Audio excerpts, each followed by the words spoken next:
So let's skim quickly through this agenda. So you see it's a rather packed session.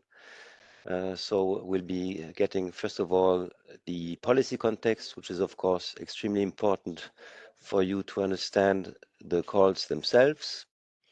And then we'll be addressing the first topic, which is about the European network of national competence centers for innovation procurement.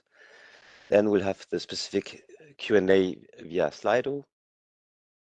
Then we are joining the second topic, which is about expanding investment ecosystems, followed also by a Q&A session. And then we have the third call, which is about scaling up deep tech ecosystems, also with a Q&A session. And then we are coming into more practical information, which is about the lump sum founding scheme and also about the PIC registration and validation process so that you know upfront what you will have to do in terms of formalities. And then we're ending with closing remarks, but probably we'll be focusing here more on the contents. So I will essentially here make a work of moderation. So I think, dear colleagues, we can kick off with the first topic.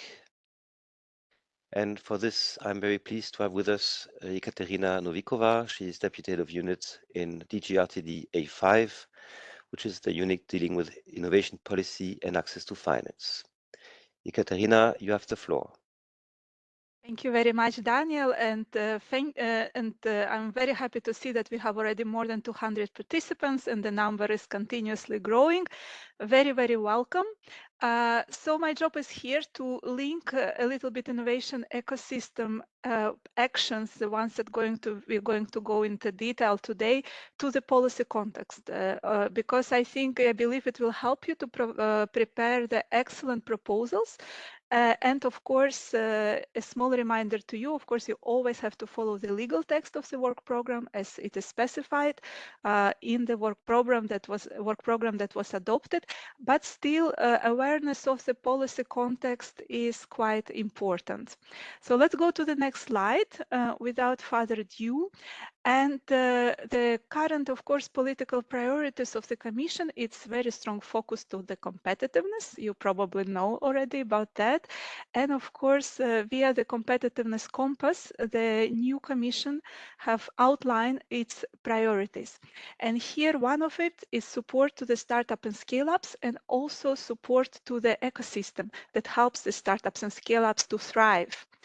And of course, why it is that? It's because startup and scale-ups are strategic drivers for the EU competitiveness, and it is really manifested through the jobs that are created and also through the GDP that they are contributing to the GDP growth. So of course, they are key to the European growth, but in order for them to be created at the European soil and also to grow and scale up successfully, we also need to prepare the fertile ground for that, the innovation, so-called innovation ecosystem. And while we have already put in place many measures, like a single market to help the startup and scale-ups, but also innovative companies to grow, of course, we face some challenges in Europe. We have still the fragmented markets. It's not easy to go out for the company to other market like cross-border. We still have the limited access to finance. It's difficult for the startups to raise the first rounds, but also subsequent rounds. In particular, it becomes a problem at the later stage of the scaling up of the companies. Regulatory barriers still exist, and also there is uneven innovation capacity across the European countries and regions. At the same time, it's not easy to access the talent. Although we have excellent research capacities, excellent universities and researchers, still it's for some specific professions, and specifically for the very quickly emerging professions, and it's starting to be difficult to find the right talent and to recruit this talent quickly. So that was the reason why the Commission this year came up with the European Startup and Scale-up Strategy and already put in place some actions that would help to overcome these challenges. For example, some measures to simplify the single market, to make the innovation-friendly regulation, to drive better financing and investment flows, and accelerating market uptake and expansion. Also some measure to attract and retain talent, also the talent from abroad, from the third countries, and also the measures to facilitate access to infrastructures, networks, and services. And then once putting all that in place, we also Commission sees European Innovation Ecosystem Work Program as one of the important drivers to promote these actions and to bring this startup and scale-up strategy right in the market. Next slide, please. So we are coming to the European Innovation Ecosystem Work Program, and as previously, European Innovation Ecosystem Work Program was also very strongly supporting the new European Innovation Agenda. We see and here through the European Innovation Ecosystem Work Program, we are able to put in place the concrete actions with also concrete budget that we believe would help the delivering the objective of the startup and scale-up strategy. European Innovation Ecosystem Work Program is not a big program. I mean, comparing to other parts of the Horizon Europe, it has only 1.5 billion budget, but still, I think its objective is very clear. And also its objective, if I may say so, may be achieved without really huge funding because it's actually very much focused on the connectedness, particularly cross-border connectedness, and also to building this inclusive and efficient, robust innovation ecosystem within Europe.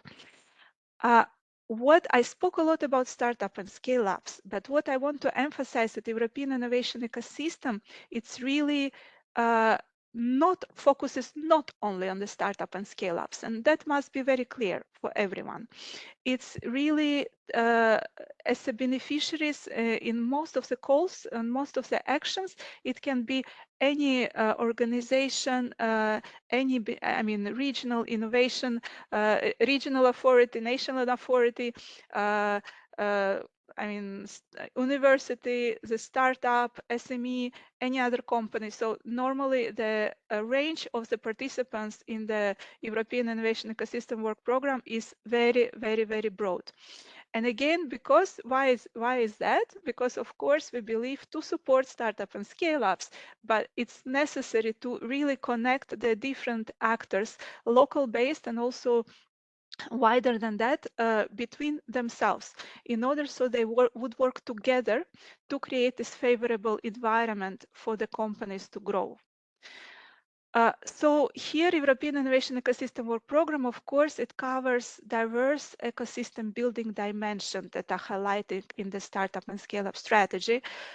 So it aims to reinforce the network connectivity for sustainable business growth and also define and achieve ambitious collective goals for the benefit of society, including green, digital, and social transitions.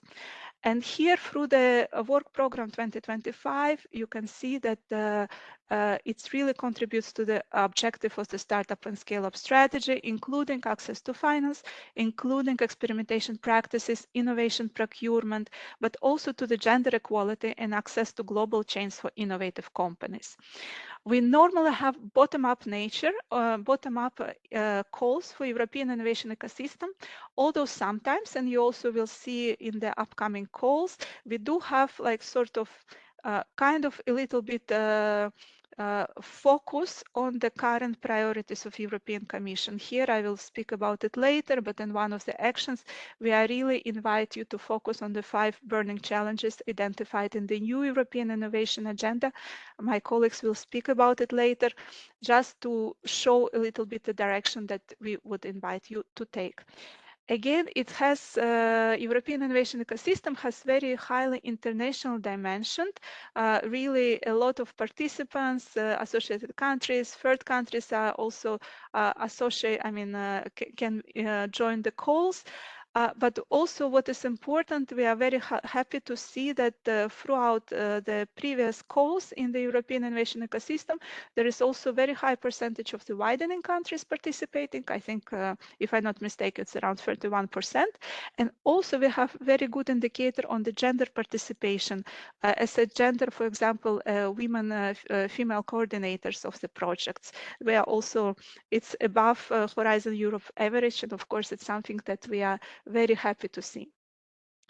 But without further ado, let's go to the next slide, and I will just give very brief linkage with the upcoming topics that are going to be now presented by my colleagues, but just a little bit of indication how we see this linkages of this topic with the startup and scale-up strategy.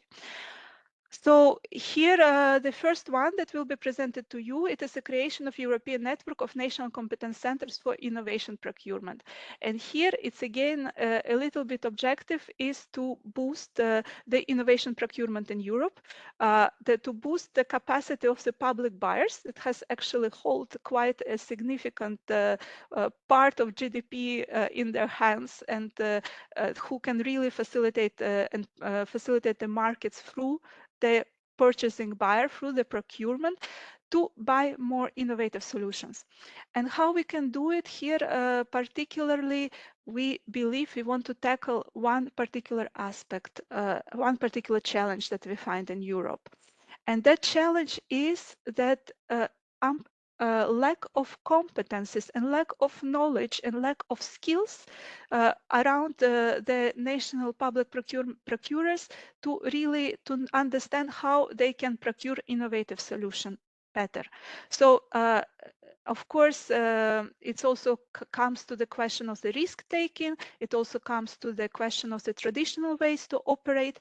But here, with the creation of the network of national competence center, support of this network, but also the objective of growing of this network of the National Competence Center for Innovation Procurement, we hope to help the buyers to change they sort of set way of action and buy more innovative solution, and also innovative solution that's sometimes coming from the startups and, let's say, smaller companies, not only from the big companies. And here again, how we see this topic would contribute to the startup and scale-up strategy. Of course, it would help to create early markets for innovative companies, to finding them also first customers, also through the public sector, and of course would help by buying these innovative solutions through from the European companies. It also would help reinforcing EU strategic autonomy and strategic technologies. Next slide, please. So we're coming to the next topic. Again, it will be presented in details to you very soon. And topic is expanding investment ecosystems. And here I would like to link it to the startup and scale-up strategy, and particularly the part of the access to finance. We do believe that there are a lot of investors already in Europe, and there are a lot of innovative companies. But again, the challenge is to link them together, to make them meet, and also to make sure that the links between strong and also emerging regions, maybe less strong regions, are well developed, making also investors from other countries, for example, for the more developed countries, also be acknowledge the markets and acknowledge the potential of the startups and maybe in less developed regions and countries, and attract the capital to these markets. So of course we want to achieve more co-investments, mobilization of private capital, and access to markets and finance for startups and SMEs through this topic. Again, we hope that this topic will help to tackle the financing gap for startups and scale-ups, foster the cross-border investment flows and venture capital networks, and also support startups particularly in the 5 burning challenges of the new European innovation agenda relevant to the deep tech. Next slide, please. I'm coming to the last topic of today's call. It is scaling up deep tech ecosystems. And again, deep tech, of course, it's coming on the forefront of our agenda, forefront of our competitiveness, but also, of course, we believe that we need support deep tech particularly, just because it takes time for the startup and scale ups in deep tech to grow, to mature, and to exit. And here it's particularly topic is we would like to help access for the deep tech startups and scale up to the pan-European research infrastructures to increase the SMEs and industry involvement in research infrastructures and also provide innovation training. How does it contribute to the startup and scale-up strategy? Because indeed, research infrastructures, European research infrastructures, very strong research infrastructure that we are having, we believe we need to build on that, and they also one of the very important element towards our competitiveness. So we hope with this topic to really help to bridge this gap between academy and industry to enable commercialization of the research solutions to the market, and again through the better connectedness of the SMEs and research infrastructure to strengthen EU competitiveness in strategic sectors. That is all for my presentation, that I broadly outline your objective for the startup and scale-up strategy and linking it to the current topics and the current call. Of course, I very warmly invite you to read this very important document. This is available online, European Startup and Scale-up Strategy, that we believe would help you to prepare for the upcoming calls, and also take a look to the previous document of the new European Innovation Agenda, because there, for example, you will find also the areas in the deep tech where we are inviting you to specify. So thank you very much, and Daniel, floor is back to you. Many thanks, Ekaterina. Very useful policy context for our potential applicants. And maybe I will complement with saying it with other words. Definitely, ecosystems in the innovation area are super important for having specifically breakthrough innovation. And you can see here that our menu is totally complete with all possible means. The other message is that if you are an innovation agency at regional or national level, as Ekaterina said, what we're looking for is that you're working together. Stop working in parallel, because here in Europe we are a little bit specialized in having a kind of millefeuille of intermediary organizations. So what we're looking for is that you're working together. And I also liked a lot what you said, Ekaterina, about the high impact we have with this limited budget. And indeed, the secret of this good result is that we first of all have a very high competition in the calls. We have a very thorough evaluation process. Another secret is that we have a couple of actions which are also building on co-found. So it's giving additional means to our European founding. Then we have a very close monitoring here in the agency of the projects, which is also ensuring that the projects are delivering. And of course, we are building a lot on the communication of the projects. And we have also a heavy work here centrally in the agency, thanks to our central communication team. So having said that, we can turn to the first topic. Next slide, please, which is about the UP network of national competence centers for innovation procurement. Of course, this is a very important topic, as we have a lot of spendings from the public sector, which can also support efficiently innovation, including from SMEs. So for this topic, we'll have Lieve Bos. She's the policy officer in DG RTD, complemented by Sylvie Serecki, project advisor in my team.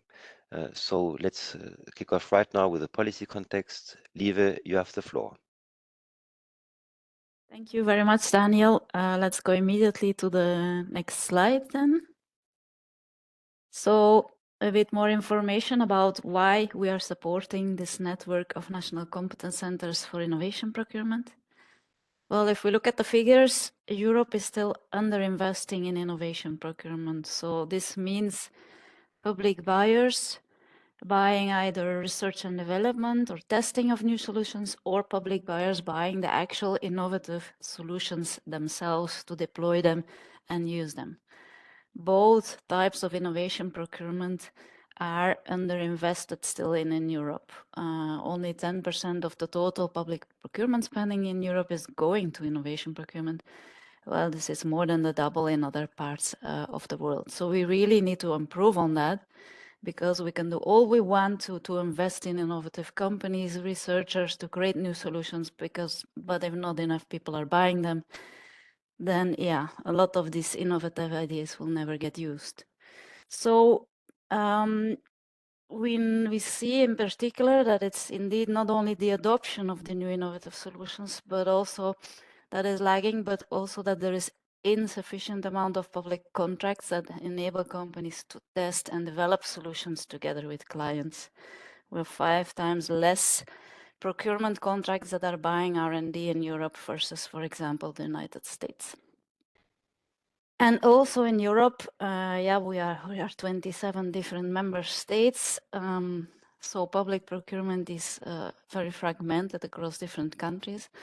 And what we lack actually is also cross-border procurement. So procurements where buyers from different countries join together to do innovation procurements together to increase the demand for innovations, so that companies can grow their business not only inside their own country, but across Europe also. And a big problem is also, like was already mentioned in the intro by you, Katarina, that there is still a lack of experience among public buyers across Europe about what can they now best do and how can they now best make their public procurements more open to innovations and to innovators. But also among the companies themselves, there is still a lack of awareness, especially among smaller companies, about how the procurement market really works, how to prepare good offers. So this capacity building that needs to be improved is really an important point.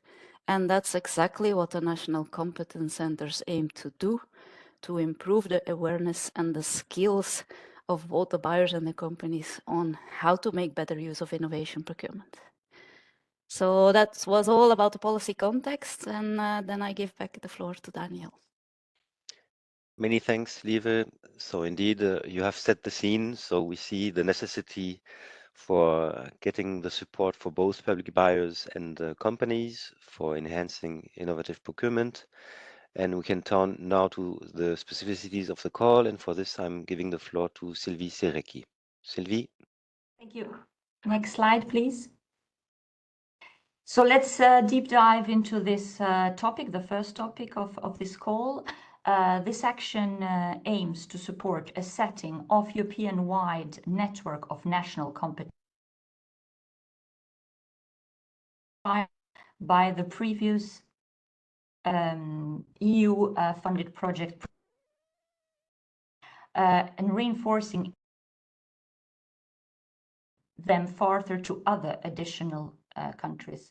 A national competence center on innovation organization that has been assigned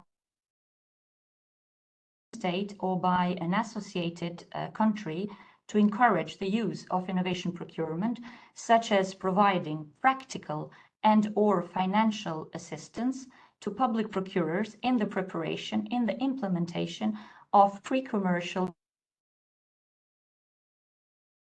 innovative solutions, PPI, across all sectors of public interest.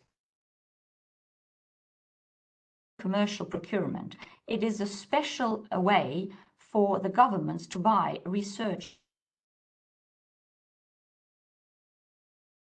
And what is a public procurement for innovative solutions? It is when a government innovative that has been already developed. Let's see now the eligibility criteria. Wish to see at least 15 independent legal entities established in different member states or associated countries. So the minimum is a network of 10 existing national competence centers of innovation procurements plus 5 public bodies that have the mandate to set up 5 new national competence centers for innovation procurement in 5 different member states or in associated countries, with at least 2 of the 5 new ones in emerging or moderate innovator countries, as it is defined in the European Innovation Scoreboard. The duration of this action is expected to be for 4 years. But now let's see the 4 categories based on the European Innovation Scoreboard that defined 4 types of member states based on their innovation capacities. So we have innovation leaders, we have strong innovators, then we have the moderator countries, and we have the emerging countries. So how do we define the moderates? Are the countries that score between 70 and 100% of the EU innovation average of the member states, and the emerging countries are those ones that score less than 70% of the EU average innovation score. So then we know the two different countries, emerging and moderate ones. Next slide, please. Activities that are expected to be developed from this call are to intensify and to expand the activities of existing competence centers and to create new competence centers, sharing experiences on pre-commercial procurement and public procurement of innovative solutions across Europe, promote the Horizon Europe funding for pre-commercial procurement and for public procurement innovative solutions and synergies with European structural investment funds, funding to public procurers in cooperation with national contact points, and support public procurers in launching such procurements. The national contact points are the national points that are located in the 27 member states. They are to support and to help the researchers across the EU.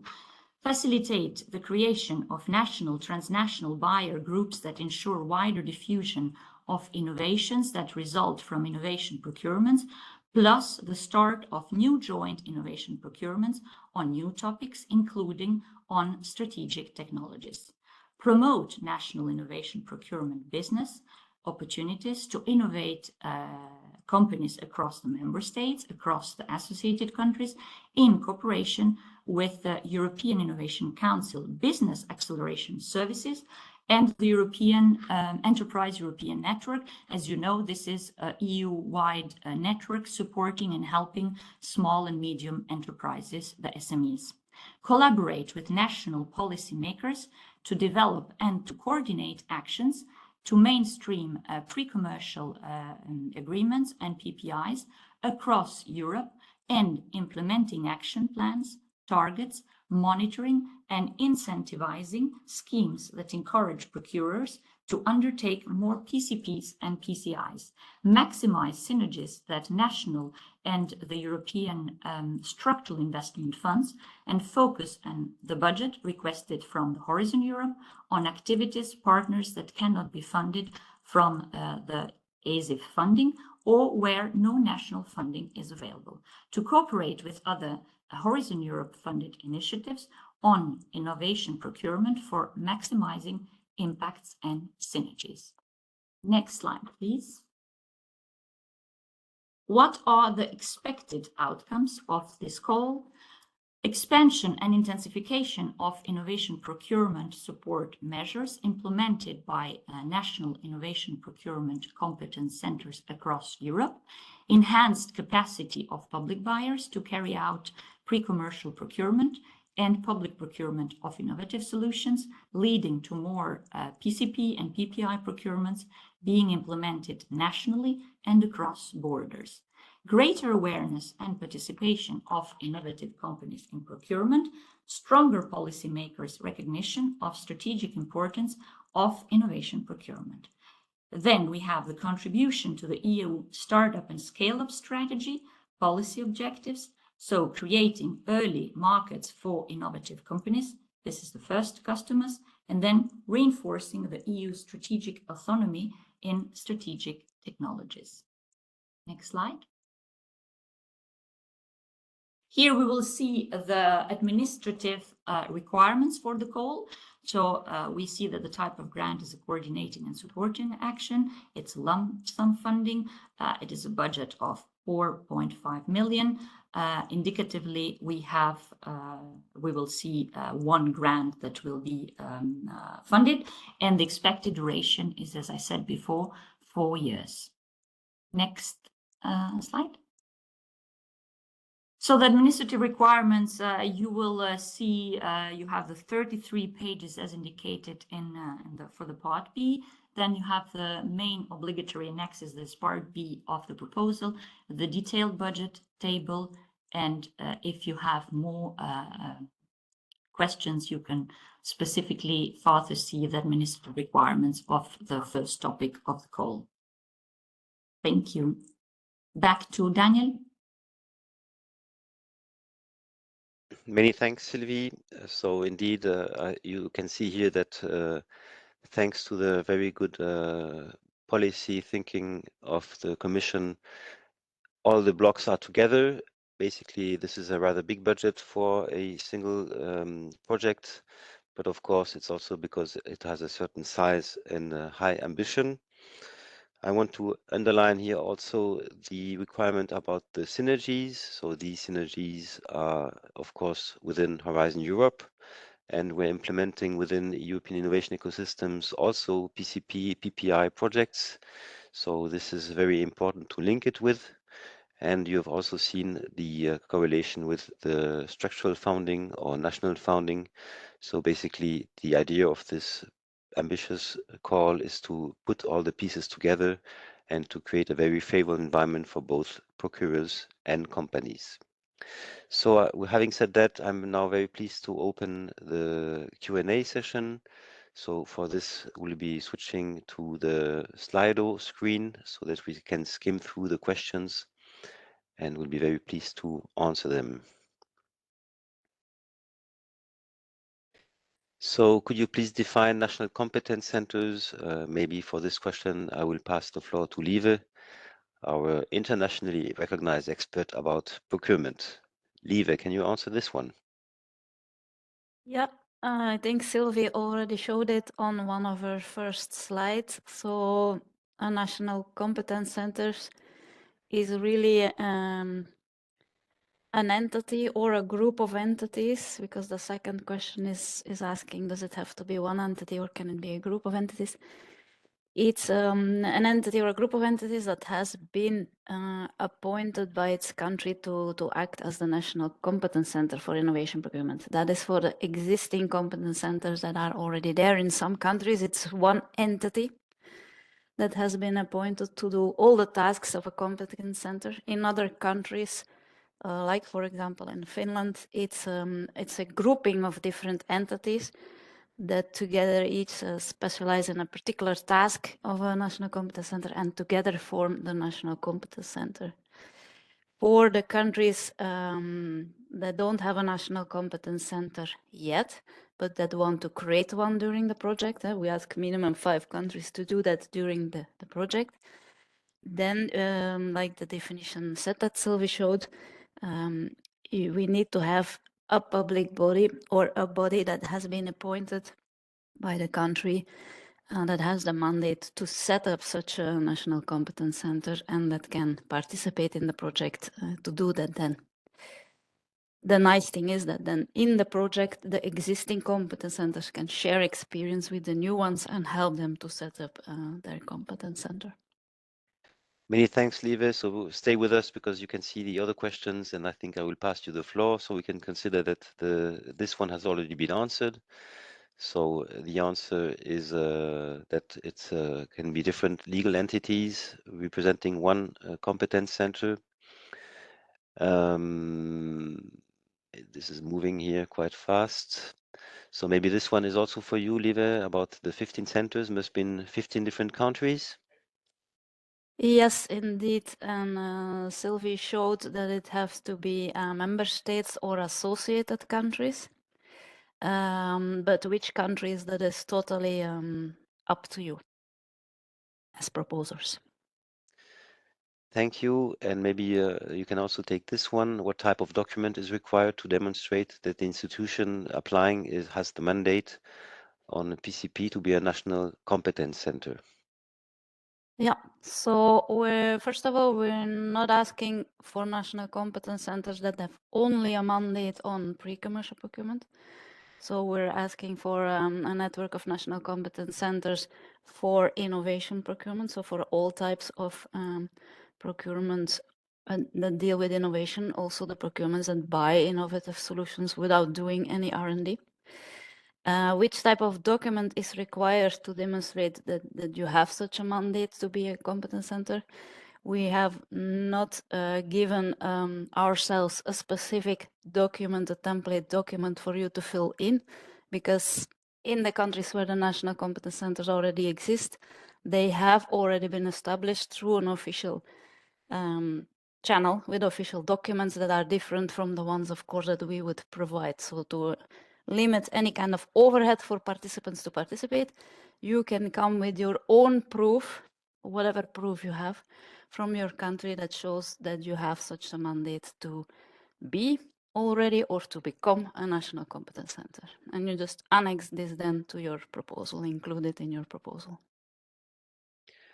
Many thanks, Lieve. If I take the next question, how is the EIE work program aligned with the EIC and EIT kicks or climate kick? Will there be zum Beispiel jointly organized entrepreneurship support events? Many thanks for the question. So maybe a couple of words from my side. So indeed, in the Commission, there's a very heavy work on the preparation of the works program. So we're doing our best for aligning the different work programs.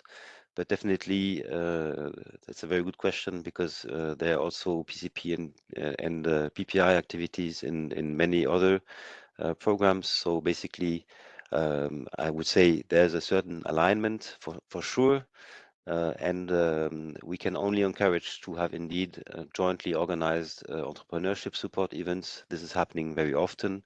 And you can, in this case, team up either with other projects or in certain cases, probably more limited, also centrally with the EIC activities, for instance. So this is something which can be arranged in parallel. I will take the next question. Is there a public list of national competence centers listed on any public website online? I think I can pass this to you, Lieve. Yeah, there are two links in the slides that Sylvie showed that go to websites with links to national competence centers. The first one is the previous project that we funded a couple of years ago that created the first 10 national competence centers in Europe. The contacts are still there on their website. But then in my first slide where I showed the policy context, there is also a link at the bottom of the benchmarking of national policies on innovation procurement that we do every year. And also in this benchmarking, you find more updated information about what's the status of what each country is doing to support innovation procurement and whether they have a national competence center or not. Many thanks, Lieve, and thank you for reminding us about the excellent reading of the benchmarking. That's really super interesting to see how is the state of play in the different member states. And then the next question is, how do you plan to create collaboration with the EIC Business Acceleration Services when they're aimed towards EIC grant recipients? So I don't know, Lieve, do you want to take this one as well? Yeah, sure. Of course, Sylvie hasn't read out the entire call text, but when after this event, after this info day, you go and read that at your own ease, you will see that the call text actually even explicitly encourages applicants to consider creating this kind of collaboration with other EU initiatives that work on innovation procurement, including the EIC Business Acceleration Services. What are they doing? They are helping EIC grant beneficiaries, so companies that are supported by the European Innovation Council, to find investors, but also to find procurers. So here, of course, there can be big collaboration between the competence centers who promote innovation procurement, who help companies and procurers to start innovation procurements with this EIC Business Acceleration Services. So it is really encouraged to do this in the project. Many thanks, Lieve. So you can see that l'union fait la force. So this is absolutely relevant also in the area of ecosystems. I guess the next one is for you as well, Lieve. Is there a specific balance needed between PCP and PPI for the resources that will compose the new National Competence Center? Well, if you ask me, do we have to promise in the proposal that, as a competence center, we will spend 50% of our time on promoting R&D procurement and 50% on procurements that procure innovative solutions, or another specific balance? No. I mean, we know from the benchmarking that there is much more need for procurements that deploy innovative solutions than there is for R&D procurements to create sufficient innovation procurement around Europe. In fact, 3% of all procurements should be R&D procurements, and 17% should be procurements that will deploy innovative solutions. But the ones that do the R&D are very important, because if you don't create new innovative solutions together with buyers, especially on new emerging strategic technologies, then you may lag behind from the beginning, and then the uptake afterwards may never happen. So the only thing that the call text says that the national competence centers should promote and work on both, but there is no specific balance requirement on how much time or effort you should spend exactly on both. Okay, many thanks. So I guess for the partners in topic 1, I read this HE like Horizon Europe, but I'm not totally sure. So Lieve, do you have an idea about this acronym of HE? Yeah, I'm also assuming it will be a Horizon institution, and that the question is, can any Horizon institution be an applicant? Well, how can I answer this question? There is no limitation on who can participate in projects funded from the EIE work program, as Ekaterina explained. But so it can be, anybody can participate, even entities who are not competence centers could participate in, I don't know, other activities in the project, dissemination activities, or building cooperation with like the business acceleration services or other company initiatives. But of course, we have a requirement that we need to see minimum 15 competence centers working together in the project, and that will be the main weight and consume the main resources of the project budget, of course, to get all these tasks done. Many thanks, Lieve. So the Horizon Europe meant higher education, but we can answer following Lieve's indication, yes. So yes, higher they education can also participate. Can participate. And now comes the last question for this session, because then we'll be turning to the next topic. And the question is about, can you explain how the cross-border procurements will be supported? National procurement authorities is often limited in their directives. So that's, of course, a very good question. And that's the main reason why we have the Commission and why we have the EU. So for this question, I'm passing you the floor as well, Lieve. Yep. So that's an interesting question, because indeed this project, this goal, is only giving funding to national competence centers or to the work to create national competence centers. It's not giving funding to public buyers to actually do innovation procurements. We are not co-financing the procurement of any solutions here. So how will the cross-border procurements be supported? Well, with other funding, either from member states themselves, like, for example, from the European Structural Investment Funds, or national or regional funding that does not come from the EU budget, or from the funding that we have in the other parts of the Horizon Europe program that do give financing for procurers to implement cross-border procurements together. So actually the national competence centers are supposed to, or are encouraged to, work together with the national contact points, the NCPs that are mentioned here in the question, because the NCPs are the ones who are helping the Commission create the work programs in these other parts of Horizon Europe that can co-finance joint cross-border procurements. And if they work well together, they could together ensure that more procurers are doing these kind of cross-border procurements together, and so that more opportunities will be available for companies to deliver innovative solutions to buyers. Thank you, Lieve. So again, l'union fait la force, and working at European scale is delivering much higher results than working at national or regional level.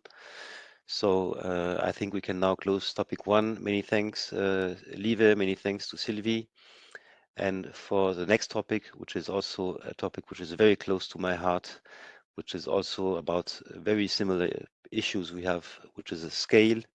And let's kick off right now on topic 2, expanding investment ecosystems. And for this, I'm very pleased to pass the floor, first of all, to Radostina Zinova. She's Policy Officer in DGRTD A5. Radostina, you have the floor.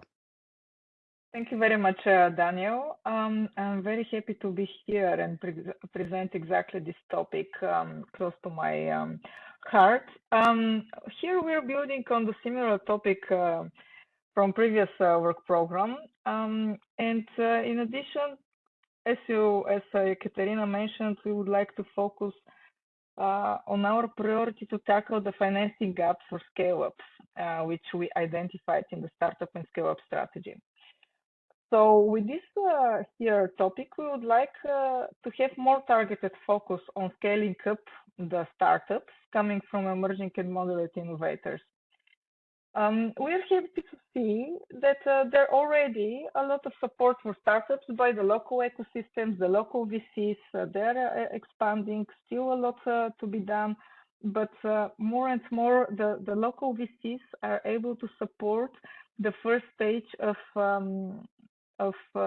development of innovative companies. Now we would like to focus on the next stage. These companies, we would like to support them to expand to other EU markets and strengthen the cross-border cooperation within the EU. And for expansion, what a young company needs, it needs to have access to markets. It needs to know the knowledge about the markets, about the regulations, and of course, also next stage, VC funding. And we believe exactly this, how we could combine all of this, what a young company needs, with a smart investment. If a company from emerging or a local or moderate innovator is able to attract a VC from the more developed countries, from the strong or innovation leaders in innovative regions, this VC is going to help not only with the funding, but with the local knowledge about the markets, with the network, with support on the regulation, and etc. In the same time, this VC funds from the more strong and innovative leaders regions, they also lack knowledge about emerging and moderate innovators. So with this topic, we would like to strengthen both the knowledge of the startups for the more developed regions, and in the same time, the VCs for the less developed regions. How we could do this? By connecting or increasing the collaboration between the local VCs with the VCs from the regions targeted for expansion. And this trust that is important to be created is going to help for, or we believe, is going to help to increase the collaboration between and the cross-border investments between the different countries within the EU. This is in general what we would like to achieve. Of course, we are open for different activities that are helping the VCs to collaborate, to network, other activities that are for developing the network, repository of knowledge, both for the startups, for the expanding markets, and for the VCs to understand more the markets of emerging and moderate innovators. And one more thing here, we also would like to have more targeted sectors when building these activities. We would like to build and add additional value with the knowledge that all of these people would know about specific sectors in order to build and support the growth and the scale of these companies. And so if you go to the next slide, there we have explained in more details the more specific goals, which I already covered. And again, all of this is with the goal to support the scaling phase of companies, innovative companies from emerging and moderate innovators, and strengthen the knowledge of so-called foreign investors. In the code, this means investors that are coming from outside of the country where the company is based. And if we go to the next slide, I think it was covered already by Ekaterina. The more co-investments and mobilization of private capital, we would like to see how the startups are really supported. And in general, I will be very happy to see and looking forward for all of your proposals with the goal how we help companies scale within EU, expand to other markets, and increase their knowledge for the markets, and increase the knowledge of and collaboration between the VCs from different countries to work together and cooperate. That's from me. I'll give back the floor to Daniel, and happy to see your proposals. Thank you. Many thanks, Radostina. So indeed, we've had a first call a couple of years ago, which projects have partially also already finished. You can check this out on the call, which had been mentioned on the page of the founding and tenders portal. And also another hint is these projects are also displayed on a map on our European Innovation Ecosystems data hub. So don't hesitate to connect. It's very easy to find. You are just putting in a search engine, European Innovation Ecosystems data hub, and you will then reach our pages on the ACEMEA website. So many thanks for the policy context, Radostina. Indeed, again, l'union fait la force. We need scale. We need to put this together. We need also to have a lean ecosystems in all over Europe. So this is why we're also focusing here on moderate and emerging innovator regions. And now let's turn more to the technicalities. And for this, I'm very pleased to invite Oliver Kozak from my team to take the floor. Oliver? Yes, good morning. Happy to be here. Next slide, please. Thank you.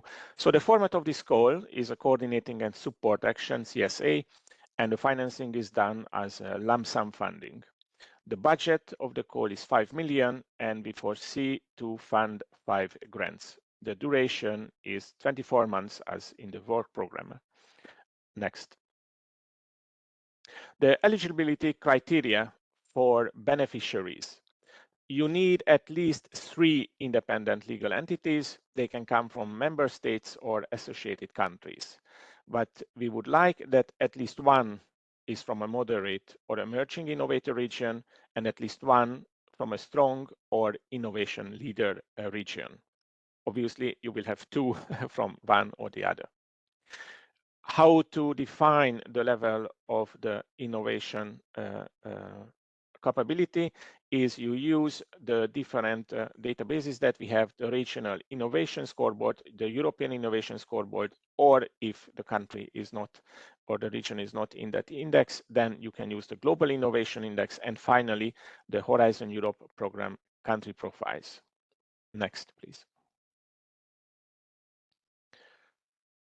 Whom we would like to apply for this call. So the proposal has to be done by one of these type of entities: a business acceleration service, investor networks or hubs, or innovation hubs. The consortium partners must be from both emerging and less developed countries or strong and leader countries and regions. Next, please. What type of activities do you need to focus on? You need to choose at least 5 from these 9 possibilities.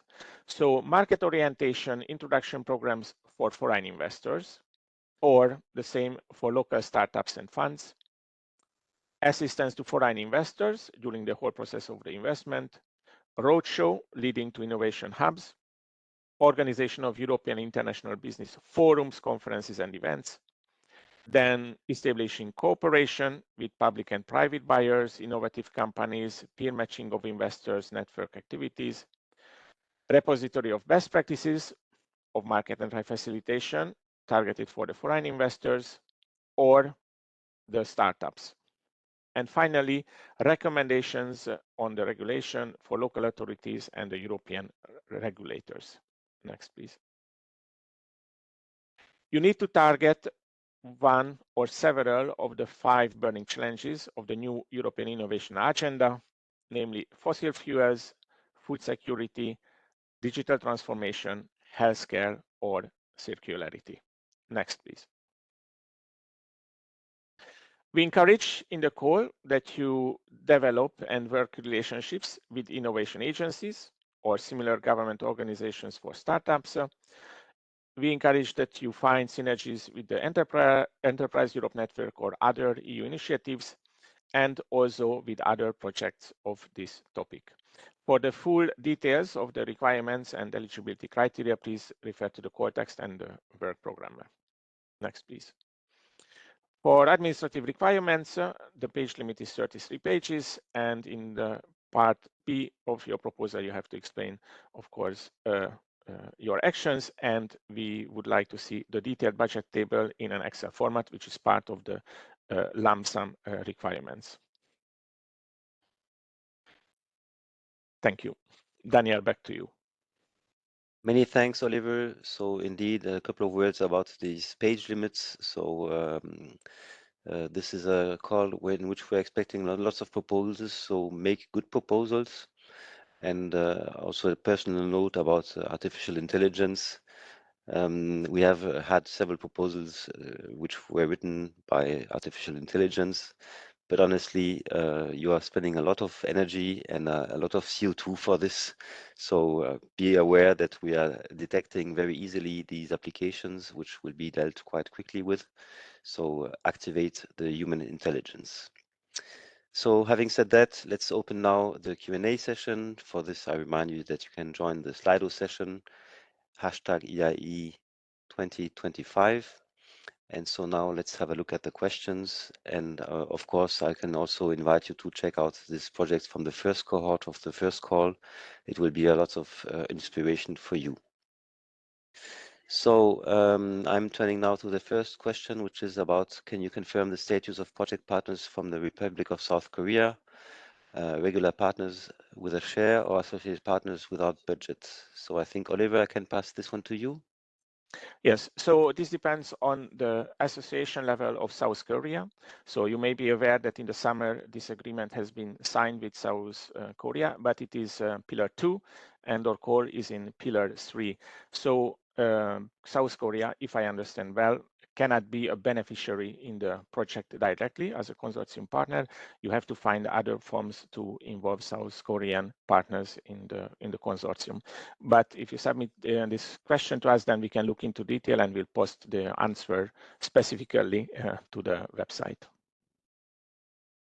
Many thanks, Oliver. I guess you have seen on the screen the second question, which is of course also very relevant considering the scale of VC funding over there. So Oliver, I can pass you this one as well. I think it will be rather straightforward for answering. Yes, so they cannot receive funding. This is the general rule in Horizon Europe. Associated partners can take part of the grant, they can take part of the actions, and this is common, but they are not eligible for funding. So you have to find a different kind of involvement in the project. Yes, so I think you glitched slightly because you were saying associated partners. Let's say we're talking about associated countries.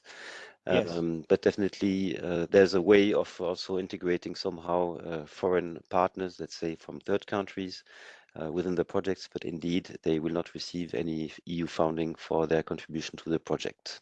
Yes, so we have to pay attention if we say associated country, it's a Horizon Europe agreement, and in the grant itself, how you take part, that's also defined, and it is described in the model grant agreement. If you search the funding and tenders portal, the annotated grant agreement explicitly defines that what happens or how you can participate from a country that is not associated to Horizon Europe. Many thanks, Oliver. Next question is there a networking platform somewhere to find consortiums being formed? So here the answer is yes, because on the Founding Intenders portal, you have also opportunities for finding partners. Oliver, I guess this is a sufficient answer, so we can save some time. And then the next question is, what organizations count as innovation hubs? Does it need an official stamp, or does self-declaration suffice? Here, you know that the Commission has certain areas of flexibility. So I guess this is a bottom-up. So it's now we don't have any official requirements for stamps. Radostina, I see you open your camera. Do you want to answer as well, complementing? Yes, indeed, I'm confirming exactly what you were saying. For this particular topic, no, it's encompass wide range of stakeholders, including entities from both private or public sector, incubator, accelerators, but no, it does not have a stamp for Innovation Hub, particularly for this. Okay, no stamp, even though it's also, we are here dealing with lots of EU funds, so we are stamping regularly documents, but for these innovation hubs, there is no official stamp. So for the next question about the South Korea, so Oliver has already answered, so we'll be checking this out and publicize the concrete answer in the case of this very call. Can this call use for supporting a startup ecosystem in Latin America? So here the answer is no, because this is EU-centered. So we are here targeting essentially EU member states and Horizon Europe associated countries.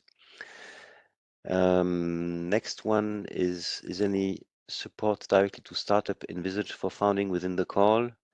Or is it more on the ecosystems focus exclusively? So here, Radostina, I don't know if you want to answer this one. But basically here we're not given the limited budget call. It's not for the founding itself. It's more for the ecosystem. Radostina? Yes, it's for building the ecosystems, and of course, the whole idea is to support the startups to grow. Indeed, I mean, for the support in terms of venture, this is more in the hands of the European Investment Fund. So this is not so much dealt here within the EIE work program. Is any support directly to startup envisaged for founding within the call? So this one is okay. Can foreign investors be also venture capitalists from associated countries? What is a country not associated to Pillar 3?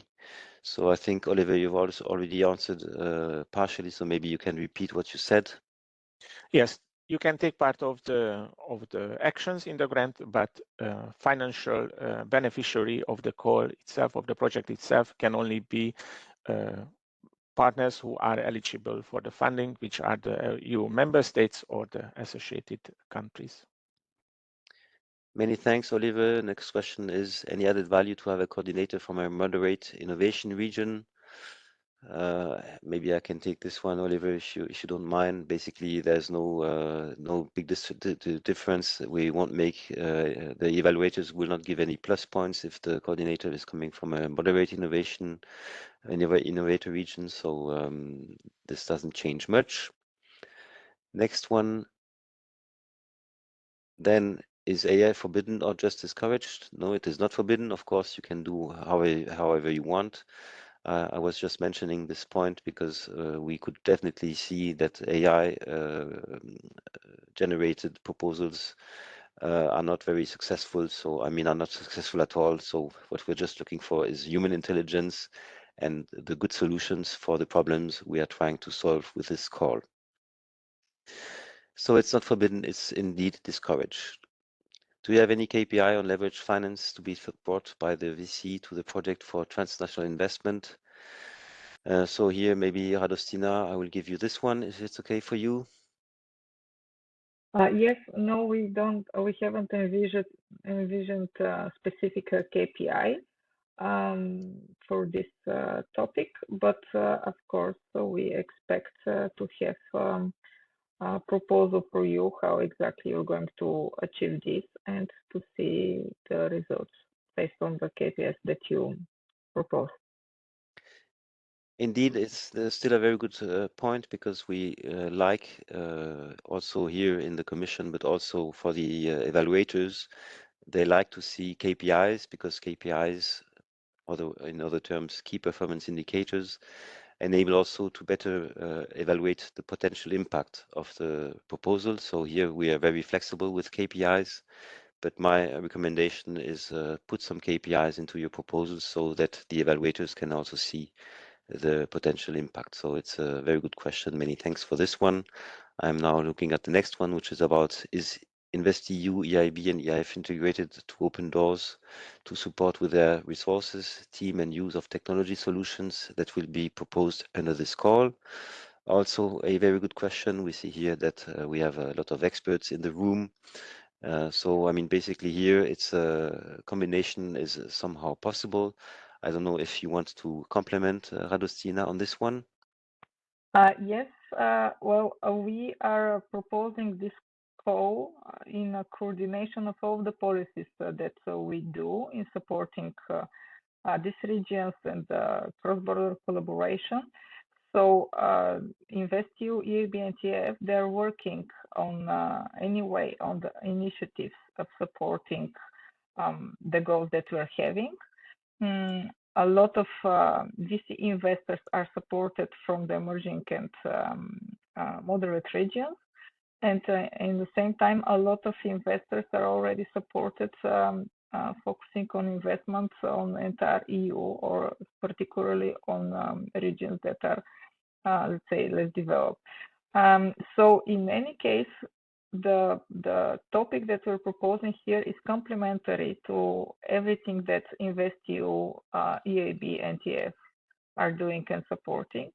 And I'm sure that they will be happy to see the initiatives that we're having and support further with their participation or promoting the activities that we'll have among their network also. Many thanks, Radostina. Again, l'union fait la force.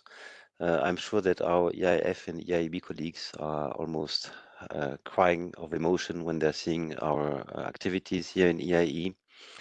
And I'm now taking the next question. Is there a template for the consortium agreement, and are there other templates? So for the consortium agreement, we don't have any template. This is something which is project internal, but you can find a lot of examples on the internet. And for the budget templates, Oliver, this one is for you. So there will be a specific webinar, and I will also talk about the lump sum agreement, and I recommend that you pay attention to that, and you will see there the templates and structures that we propose. Thank you, Oliver. Then the next question is, can a company apply for 2 of the presented calls? So here, I would be rather clear-cut. The answer is no. I mean, a company can participate to a consortium. This is really possible. But here we're looking for consortia, and we've detailed already the eligibility criterion. So for this, please have a look at the call text. Next one is, are you aware of any cohorts, and is there a list of parties interested for partnerships? So as I said, you can check this out on the EIE, on the European Innovation Ecosystems Data Hub, and feel free just to get in touch with the mentioned partners there. It's a very good source of information, and you have also the partner search facilities on the call page. Next one is concerning the Latin American incubator ecosystem. It would be around French Guinea. So I mean here, of course, overseas territories are like any member state region, so it's fully eligible. But definitely the target and the objective is to support the European ecosystems wherever they're in the world, so including in overseas territories. And if I might jump here also, Daniel, so also when we say strong innovator region, it's from a within the country, region should be strong innovator. Because in many countries we have different regions that are in different stage of innovation development. So it should be a region that is a strong innovator or depending, emerging innovator or moderate innovator, and etc. Many thanks, Radostina. Next question is, what is required from an associated partner to be included in a proposal? So here, Oliver, do you want to take this one? Yes, so they may lead work packages, except the coordination and management activities in the project. They can be responsible for deliverables and milestones. They do not sign the direct agreements, but the consortium partners ensure that these associated partners fulfill the requirements or the work that was envisioned. And of course, associated partners cannot be the coordinator in the project. Thank you, Oliver. So for the next question, and I think we'll ending the Q&A session with this one. When will be held this webinar on financial issues? Where will this be published? So on one hand, the recording of the present info session will be made available on a SMEA website.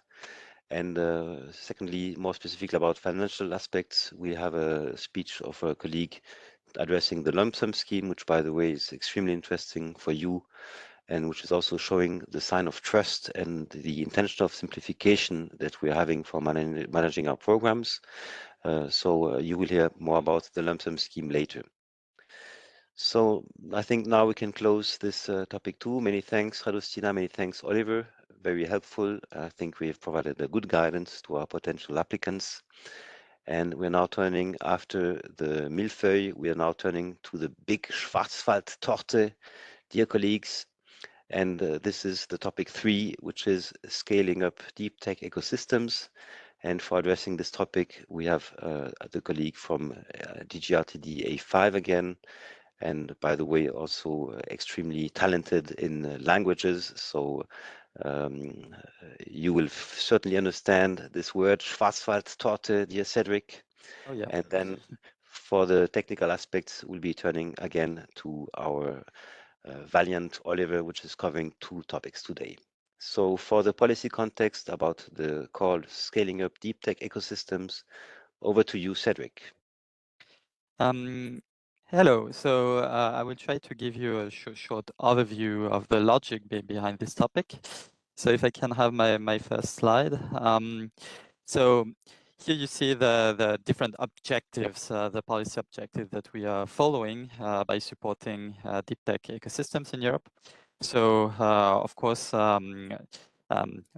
the European Union has been supporting research infrastructures in different ways, especially through the European Research Area.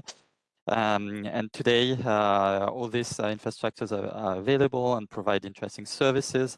So one of the objectives of this call is to use the infrastructure that are available to foster deep tech projects.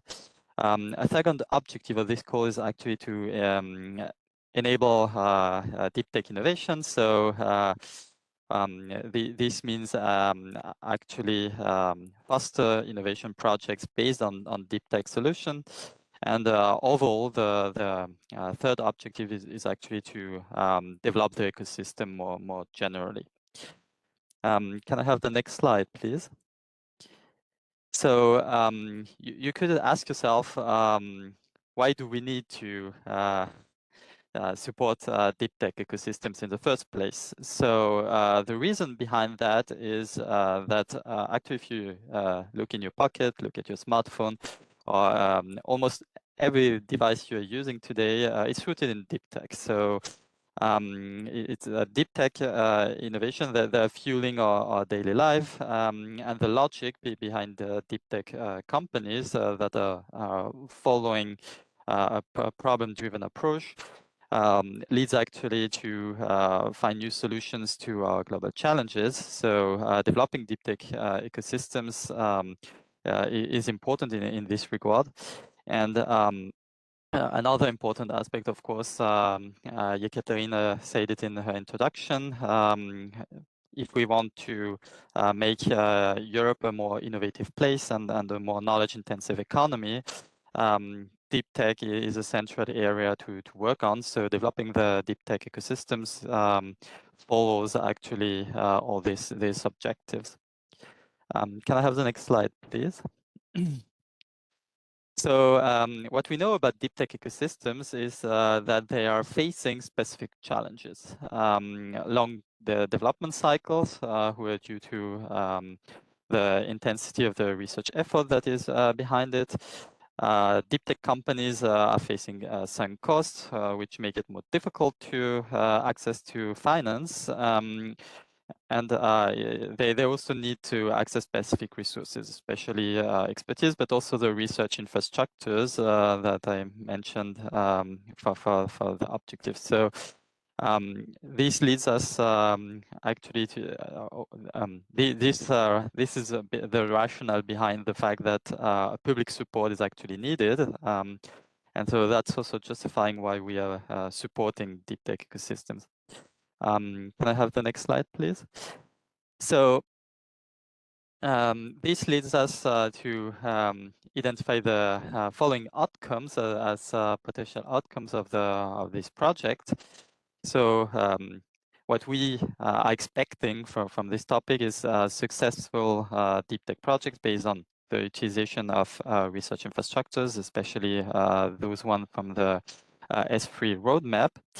The emergence of promise deep tech innovation. So the deep tech innovation are in the center here. Consolidation of deep tech ecosystems. So it follows the objectives, of course. And I tried to anticipate maybe one of the question about how do we measure impact on that. And so a way to do that is, of course, to look a little bit at how many projects are using infrastructures, how many innovative projects in the deep tech areas do this ecosystem support. And of course, some indicators on ecosystem development would be useful. Daniel, I give the floor back to you. Yep. Many thanks, Cedric. So now we're turning to the more practical aspects of this call. Definitely, we need the involvement of infrastructures, and we need to grant the access of innovative companies, specifically SMEs, to these infrastructures. And now for the more details, Oliver, I'm passing the floor again to you. Thank you. Next slide, please. So for the expected outcomes that we are looking for, deep tech ecosystems around pan-European research infrastructures, increased SME industry involvement, a stronger innovation training. Contribution to startup and scale-up strategy and policy objectives, once again, build world-class scale-up environments for deep technologies, bridges the academia industry gap, enabling commercialization, and strengthen EU competitiveness in these strategic sectors. The format of the call. Pay attention that this is a research and innovation action, so different than the previous two topics. Also, the financing is budget-based actual costs, not lump sum funding. And a big specificity of this call is financial support to third parties. The budget for this call is 5 million euros, and the indicative number of grants is 1. Next one, please. Who should apply? At least one of the following, either an ESFRI landmark or European Research Infrastructure Consortiums as a beneficiary. In case of distributed ERICs, one that is hosting one of its nodes can be applying.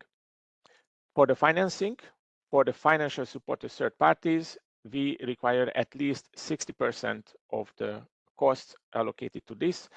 That would mean that in practice between 3 to 5 million euros. How much you can allocate to one beneficiary as a third party? It could be a maximum of 500,000 euros. This is specified in the work program, not in the call text. So I recommend you that for this call, really read also the work program. Next slide, please.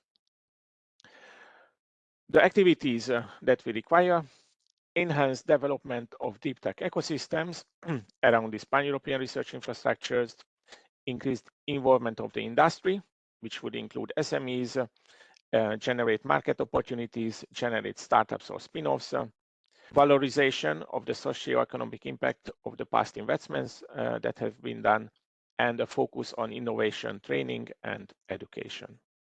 Next, please. You would need to pilot the possibility to see the development of innovation ecosystems in 3 to 5 technological areas. You should identify deep tech innovations with breakthrough potential related to the pan-European research infrastructures, assess the feasibility and scalability of these identified innovations, suggest a selection and clustering of these innovations for industrial implementation, and as for financial support, run and evaluate the calls and assess the outcome of these grants that you have allocated. Please read the core text and the work program for full details. Next.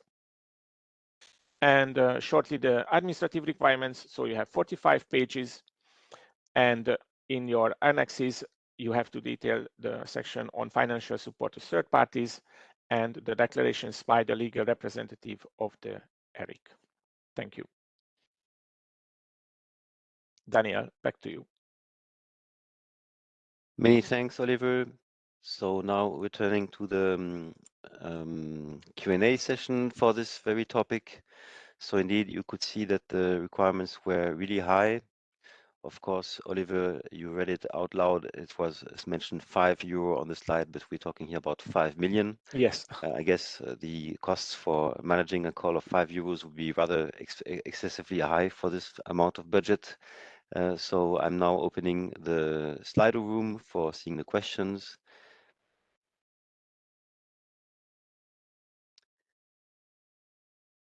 Okay, so now, dear colleagues and dear participants, very good question. So FSTP, the financial support to third parties, is a very, very good scheme, which is also explaining the big impact we have with European innovation ecosystems, because we're using the scheme very often. So maybe, I think, Oliver, I will pass you this one. Can you please clarify what you mean that 60% must be allocated to third parties? So in the core budget, when you apply for €5 million. So of this, minimum 60% should be allocated to these third parties. So for this cascading grant call that you will run, minimum €3 million must be allocated to this, or it could be 4 million or 4.5 million, depending on how much do you foresee for the administrative costs and the organization of the project. Thank you, Oliver. As I see that Cedric has his camera open, I will pass him the next question, which is about FSTP again. So who should be the final beneficiaries of these 500K? SMEs, research institutions, or up to the applicants? Are mini consortium pursued as sub-grantees? Cédric, Okay. bonne chance, à toi. So part of it is actually already in the question. It really depends on the project and what the consortium wants to do with the call they publish. But actually, deep tech companies, for instance, are very good targets. Potentially research institutions in specific cases. So.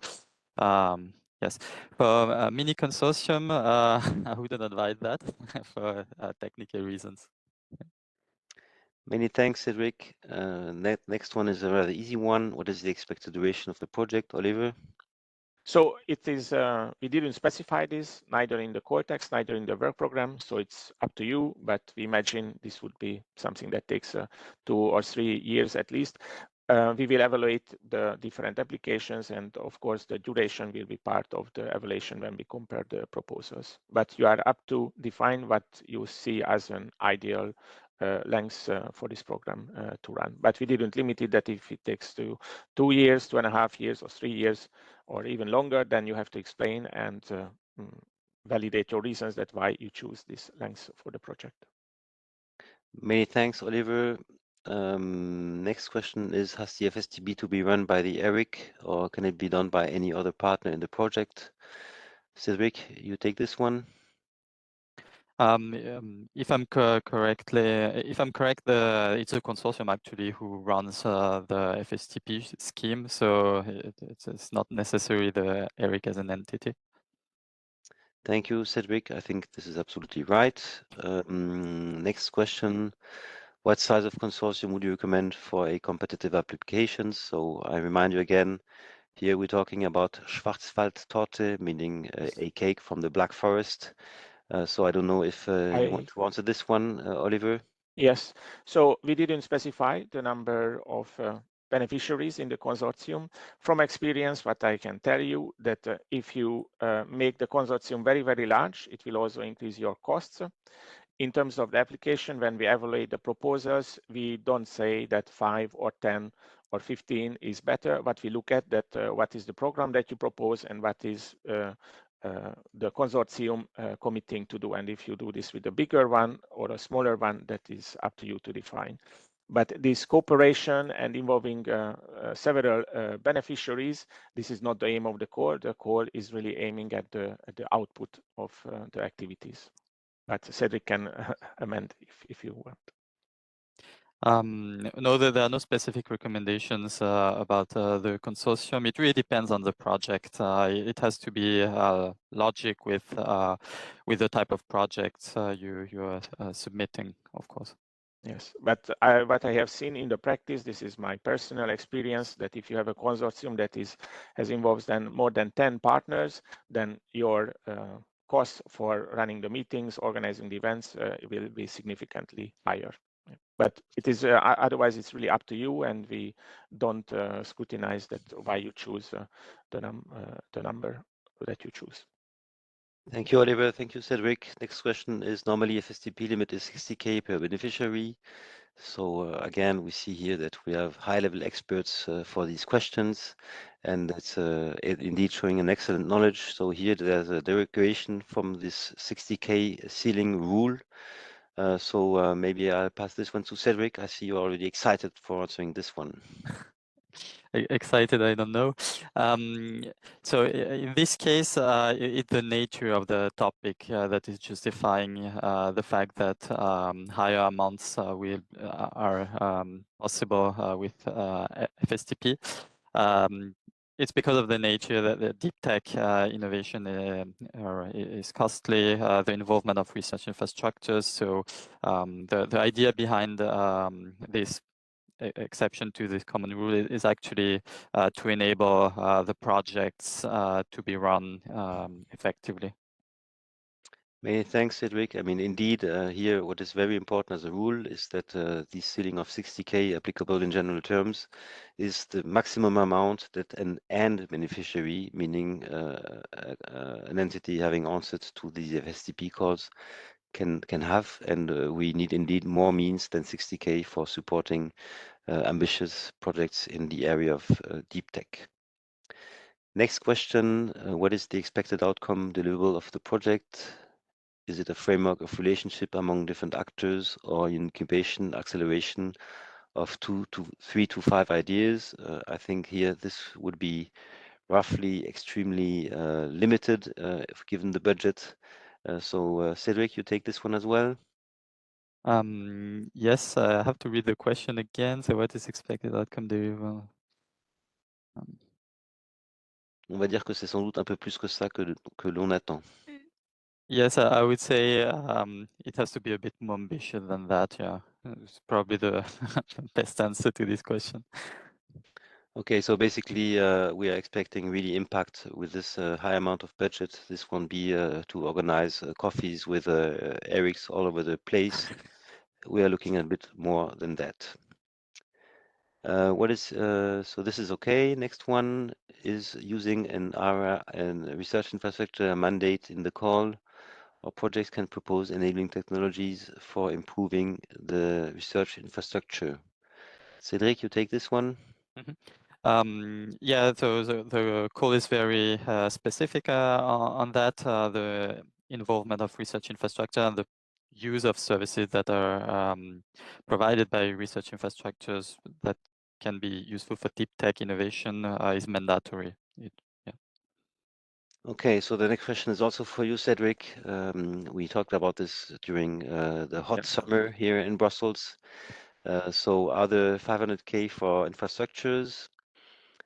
You see the rest, Cedric, if a core partner is part of S3 or ERIC, could the sub-grantee spend their 500K on the infra of this core partner? Cedric? Yeah, so for the cascade funding, if the S3 is part of the consortium, it cannot receive the fund from the cascade funding. So it really is a project that have to be funded through the FSTP. So no back and forth money flows. That's the core principle here. Indeed, that's a rule for FSTP. So the participants to the consortium cannot be beneficiaries of FSTP. So basically, they're organizing the settings for improving the ecosystem for deep tech innovators, but they cannot be part of it. So this is typically expenses which can be covered from the remaining budget of not FSTP. What is an ERIC? Commenting on this, Yes, Daniel? please, Oliver. Yes. And you can also take the next question, Yes. Oliver, right now. Yes. So you can propose services as a consortium, and then these services, the cost of these services can be part of the project grant, but these have to be then financed from the project directly and not from the cascading fund. So the next question is, what is an ERIC? Can I form a new one? You can form a new one, but I'm afraid the time is very short. ERIC means European Infrastructure Consortium. This is a legal form that is defined. If you are not familiar with this, I suspect that probably you are not the target of this call, because it is kind of like a longer process to establish this entity. Many thanks, Oliver. So maybe we're speeding up a little bit for the next questions. Can you please clarify how you envisage the participation of higher education institutions? Can these act as project leaders? So, I mean, it's a rather open approach. Cedric, you want to take this one? Yes, so the higher education institutions are often part of deep tech ecosystems, so they are of course encouraged to be involved in the project. They can also lead a consortium, nothing prohibits it.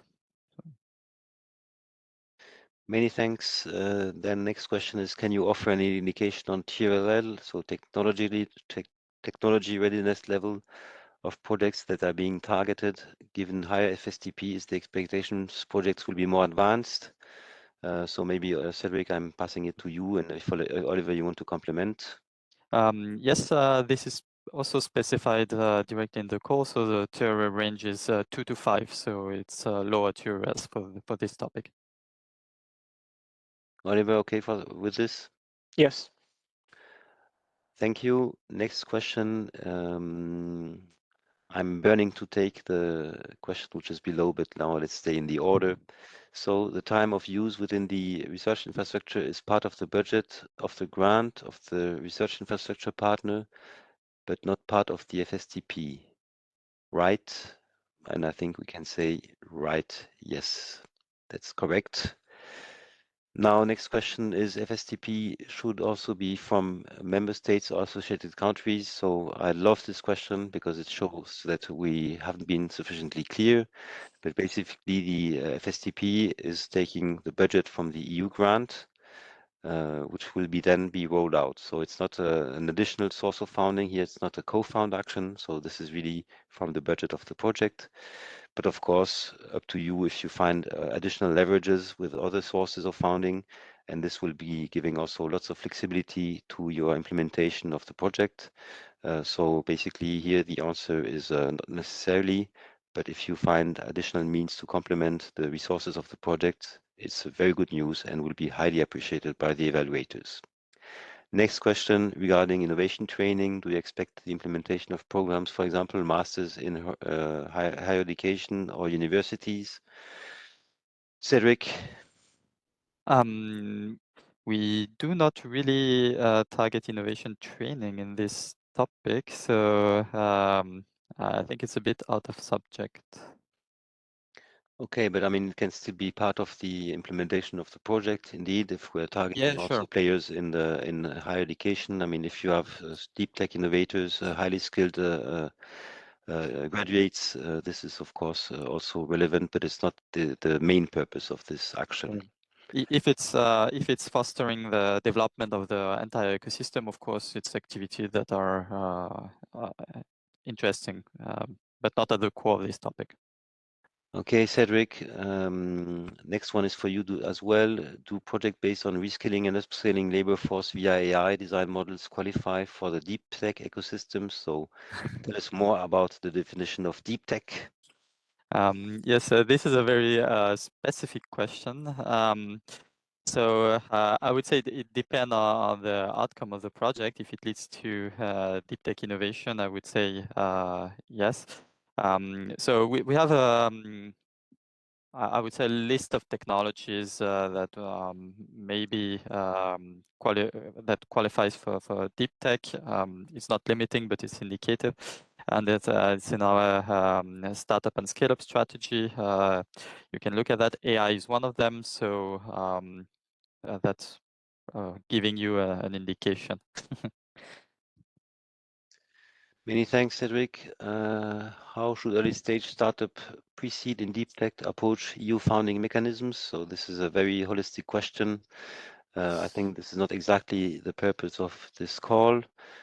So basically here, I can give you one advice. Please get in touch with your national contact point in Horizon for the SME programs, or you can also get in touch with the Enterprise Europe Network, which are available in the regions. And these will be guiding you through the different seas and oceans of opportunities offered either at EU level or elsewhere. I think we're now reaching the last question, and we are here in the good timing still. Are you expecting all project partners to be existing members of S3 networks? Cedric or Oliver?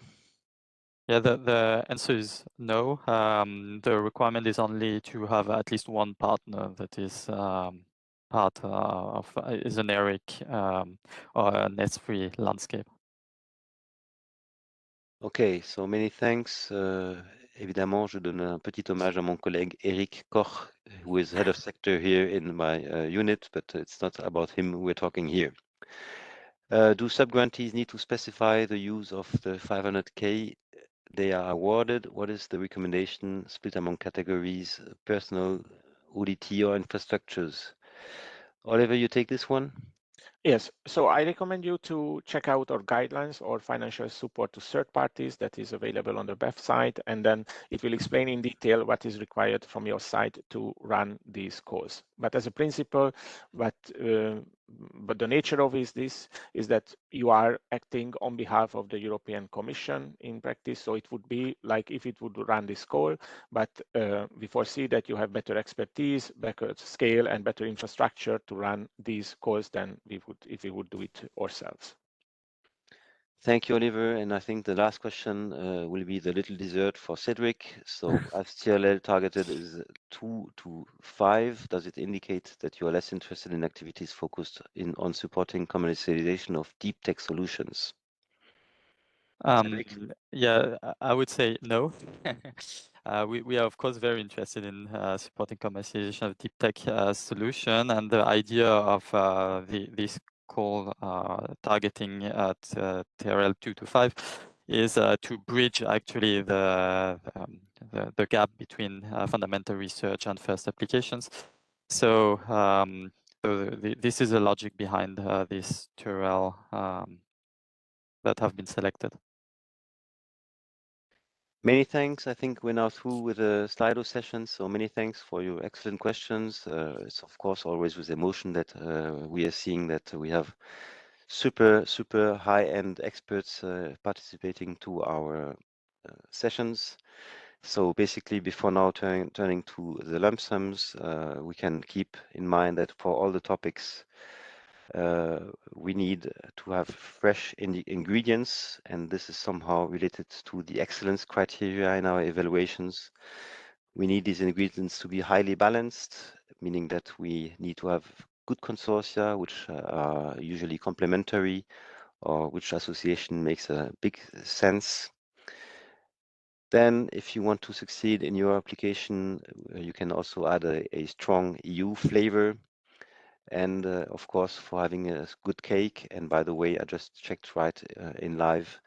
So the name in English for millefeuille is Napoleon. So if you want to check what it means, you can just check out the image on a search engine. And now, of course, another secret of the recipe is to have a good cooking temperature. And I think this is a good transition to the next subject, which is about the lump sum funding. And again, I already said it, this is a very advantageous scheme for you. So I'm now inviting, can I see the next slide, please? Sorry, I didn't get it. Who is speaking about this one? I'm speaking. Okay. So Oliver, please. Yes, so we will give you now a short overview of the lump sum funding. We won't take question and answers for this session. This is really an introduction about it. So why do we use lump sum funding in Horizon Europe and specifically in two topics of this call? It has a significant simplification potential. We really want to focus on the research and innovation activities. We want to reduce the financial error rate and easier access to the program. What we have seen in the past years that beneficiaries usually prefer it, especially new beneficiaries and SMEs like this form of the grant. So what it means in general, the lump sum funding, that you develop and you think ahead about your finances before you take the action, and you present this during the application phase. We validate it, and then during the project you execute, and we don't scrutinize anymore in detail the finances. It is in contrast to the unit cost or actual costs when you present your finances during the project, and we check the finances as the project goes on, and we validate the costs as they are presented. Next slide, please. So the basic principles. Lump sum grants follow the standard approach as much as possible, so the same templates, evaluation criteria, payment scheme, technical reporting. One lump sum share per work package and beneficiary. The financial reporting is very simple, no financial audits, and the lump sum shares are paid upon completion of the work packages. So once your grant is signed, what we will check for the payment is the work package completed or not. Next slide, please. To write a lump sum proposal, use the Horizon Europe application form, present the objectives and methodology as you would for any other type of project, and address the expected outcomes and impacts in your proposal. Describe in detail the activities covered by each work package. To justify the lump sum that you request, you need to provide a detailed budget table for the cost estimations. For this, we use an Excel file that is a template that you can download from our website. It has to be submitted as part of the part B. Yes, next slide, please. In this budget table, you provide the cost estimations for each cost category as much as possible close to what will be the real cost. So it depends also on how you can predict your cost for the future. It has to be subject from the same eligibility rules as it would be for actual cost grants. It must be in line with your normal financial practices. It must be reasonable and not excessive, and in line with necessary activities that you propose in the grant. You would need to add explanation justifications as needed, especially if you would say that it is higher than usual or lower than usual. That would be a business practice. The cost estimations are used to generate in the detailed budget table are a breakdown of the lump sum shares per work package and per participant. And you find the details instruction for this in the funding and tenders portal. Next slide, please. So project design work packages, the work package distribution. How many work package you need to do? It depends on you, as many as needed, but no more than what is manageable. So a work package, you should think about it as a major subdivision of the work that you plan on your project, and this is how you should organize it. A single activity is not a work package. A single task shouldn't be a work package. A percentage of progress is a not work package. So if you say that there's an activity, major work, and 50% is work package 1, the other 50% is work package 2, this is not a good practice. This should be one work package. And also a lapse of time is not a good practice to define a work package like activities of year 1, year 2, or year 3. This should be combined in one work package over the 3 years. Work packages with a long duration may be split along the reporting periods, like management, dissemination, exploitation. In this way, the relevant activities can be paid at the end of the reporting period. So if it is a very long duration, you can propose this. Splitting the work packages is really optional. It should be needed. It should be organized depending on how you organize the cash flow on the project. Next, please. Evaluation of a lump sum proposal, evaluated by independent experts, the same standard evaluation criteria, excellence, impact, and implementation. The cost estimation will be assessed against the proposed activities under the implementation criterion. So the experts will ensure that the cost estimations are reasonable and not excessive, evaluate whether the proposed resources and the split of the lump sum allow completing the activities described in the proposal. So it should be reasonable, but also not underestimated. If the experts find overestimated cost, they make concrete recommendations in the budget that are recorded in the evaluation summary report.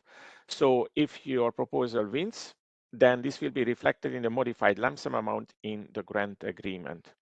If the lump sum budget needs to be modified, this does not decrease your proposal's chances of success. However, if you have serious flaws in the proposed budget, that could reduce the score. Next. So the resources available, we have video tutorials, we have guidance documents, reference documents, we have studies of from previous years, and we have events discussing the lump sum. Next, please.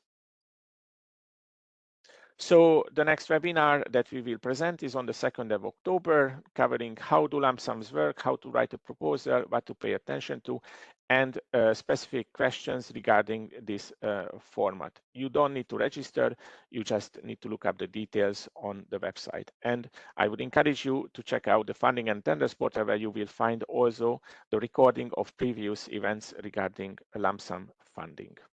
And I think this was the last one. Thank you. Many thanks, Oliver. Of course, I would be very keen to ask you what is the ideal temperature for cooking a cake. But I think the answer is it depends. And I think we can apply this rule also to drafting proposals for this program. So many thanks. It was a very packed session. Many thanks, Oliver. Very intense, but we can only recommend you to participate to the next sessions about lump sums. It will be guiding you very easily through this scheme, which I repeat is important to understand upfront, but which will be facilitating a lot the project management. And having said that, I think we're now turning to the last part of this morning. If I can have the next slide, please.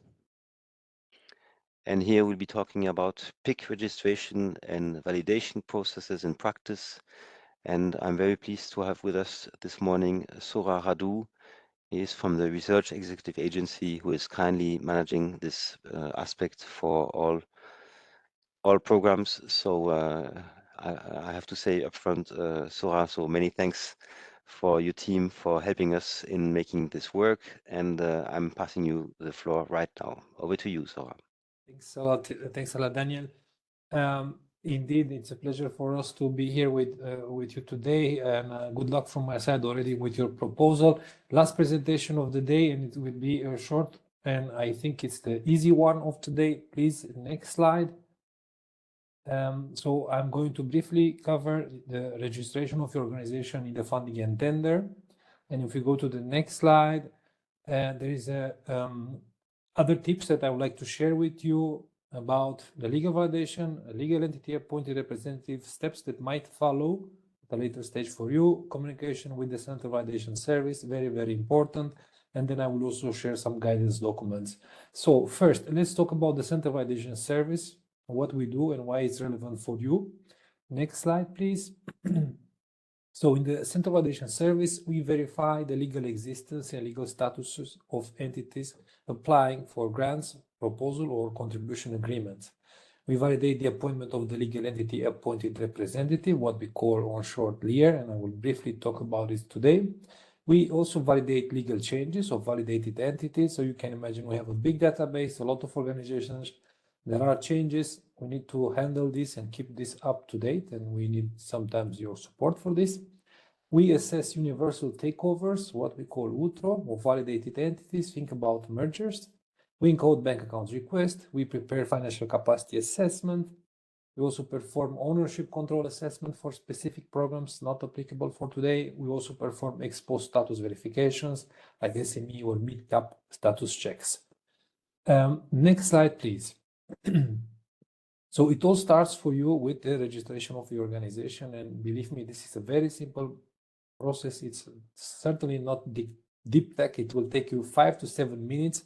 If you are not already registered, the portal will recommend you first to find your organization. So that's the first thing you need to do. See if your organization is already registered. If this is the case, you can already use the participant identification code of your organization and submit your proposal with that number. If this is not the case, absolutely no problem. You will click on the register your organization button on the below of the screen in blue, and then it will take you to a short workflow. If we go to the next slide, that you need to complete. There are like 6 steps that you need to complete, and in these steps you really need to bring details about your organization, like the legal name, VAT number, or maybe registration number, the address. You should have this data already prepared before starting the registration process. It won't take more than 5 to 7 minutes. What I want to pass is a very important step I would call step number 4, authorized users. This is the step where I recommend you to already think about business continuity at organizational level in the participant register. I would recommend you to already add more colleagues working in the organization that can access this organization in the portal, so you ensure business continuity. And once this is ensured, it will clearly avoid any delays in the process, especially when it comes to communication with us, with the Central Validation Service. So once you complete step number 4, you will have a summary with all the details you inserted in the portal. Once you agree with this, you will have your participant identification code in a declared status. It means that this status is not yet validated by us, but this is a status that you can use and submit your proposal with your PIC in this status without any issues. To anticipate already potential questions on this. Next slide. So an overview of the process, it all starts with you registering your organization in the portal, and then there are several workflows on our side that can start in parallel. And we are not going to cover the financial capacity assessment today, but we are going to briefly talk about the first one, legal validation, and the second one in green, the LEAR appointment. During all these workflows, it's important to know that the communication with us, the Central Validation Service, is only happening via the participant register. So we don't have a function mailbox where you can contact us. We are only available to answer to any questions regarding your organization via the participant register, so via your PIC account. Let's go to the next slide. So, legal validation. The Central Validation Service is verifying the data that you declared in the portal, and we usually take care of this verification before the signature of the grant agreement or the contract. This validation, this verification is done only once, and that's a very good advantage. And it is reused for future participation. I'm sure many of you already been through the process, and if not the case, it's good to know that once you complete this, you won't be requested to do it again in case you are preparing to apply in a different context. Now, how we perform the check? Of course, we always perform on the basis of supporting documents that we are going to request for you, and in accordance with EU financial regulation and the rules on legal entity validation, reappointment, and financial capacity assessment, our little Bible. Let's go to the next slide. Okay, type of documents that you may expect us to request, very basic. These are personalized depending on the type of your organization. So if you are public or private, you'll get a document request from our side personalized on this sort of status, for example. But a general type of documents that we request are, for example, a VAT extract. If you're not registered for VAT, we will need a proof of a VAT exemption, and this should not be older than 1 year. The same for registration extract. It needs to be recent. These are documents that we usually request for private bodies. And then depending on the status, as I said, for public law bodies, we will request the law or the act of creation or decree or a decision. And then if you are an international organization, we will always request the treaty to confirm the status, or for non-profit organizations, we will also need the statutes. If we go to the next slide, as I said, we are going to briefly say a few words about the LIR that is very, very important for us. And I will explain the role without going into details in the next slide. It's mandatory for all participants. So once we start the legal validation process, we always request you to also appoint a person in charge of the organization in the portal, officially appointed. And this person, the LIR, is in charge of notifying us in case of changes in the legal data or status. It also has the power to submit legal and financial documents on request. But very important, it's also the person who is managing the access rights of the persons in the organization. So this is the person. And then you need. Okay, I think we need to mute the colleague. So this role is very important in the organization once the entity is validated, as it's managing the rights of the persons managing the organization, not necessarily at project level. It has the power to nominate account administrators, but also individuals authorized to sign. And this part, I leave it on the slides, but we won't discuss it today. It's too early. Let's go to the next slide. What type of documents we need? Very simple. These are documents that you will generate from the organization in the portal. It's a letter, the LIR appointment letter. This needs to be signed by both the legal representative of the organization and the person who will be appointed as LIR. We will need official proof of identity for both colleagues, legal representative and LIR. It can also be the same person, depending on the organization. And we will also request a proof of empowerment of the legal representative. That's it on the LIR appointment. Last slide, I think one more slide about communication. Next slide, please. So just a sample of how we communicate with you. You will receive a notification in your email account. Once you get a notification, my advice is to go to the portal, register to your PIC, connect to your PIC and read our messages. And if there is a request, please take action as soon as possible. This way we ensure the process goes smoothly and there are no delays during the process. As I said at the very beginning, all communication is exclusively managed through the participant register. If you don't manage to access, I will explain what you need to do in the next slide. So in the next slide, in case your organization is already registered and you lost access to it, or the colleague working in the organization left the organization and nobody can register, nobody can access and read our messages, what we recommend is to basically create a new PIC from scratch. And then once this is finalized, you can inform us via the new PIC, declared the previous PIC as not accessible anymore.